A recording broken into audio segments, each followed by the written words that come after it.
Donald Trump एकदा निर्णय घेतला की घेतला, मग त्याचा जगावर काही का परिणाम होईना, आपल्याला काही फरक पडत नाही.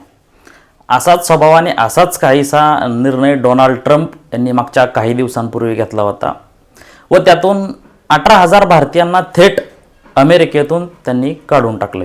होय मंडळी, नमस्कार, मी सचिन आणि आपण पाहत आहात महाराष्ट्र 45.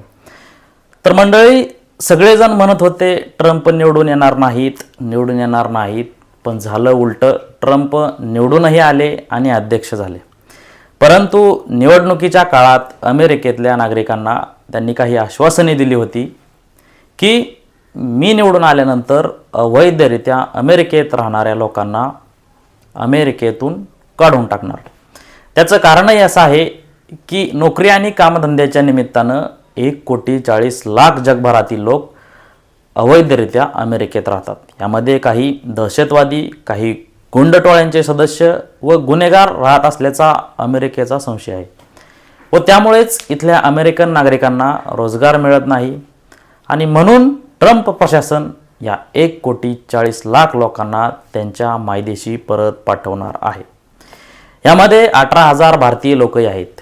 त्यातल्याच पहिल्या टप्प्यात 205 भारतीयांना घेऊन अमेरिकेचे लष्करी विमान भारताकडे रवाना झाले आहे. ते 24 तासात भारतामध्ये पोहोचेल.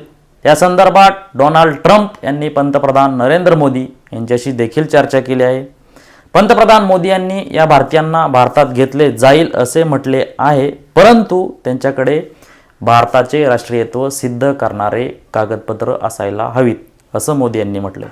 भारताच्या परराष्ट्र मंत्रालयानेही या भारतीयांना परत घेण्याची तयारी दाखवली आहे, परंतु त्यांना भारतीय राष्ट्रीयत्व सिद्ध करावे लागणार आहे. तर पाहूया या 18,000 लोकांमधील किती भारतीय लोक हे भारताचं राष्ट्रीयत्व सिद्ध करतायत व भारत सरकार त्यांना आपल्या मायदेशात घेत आहे.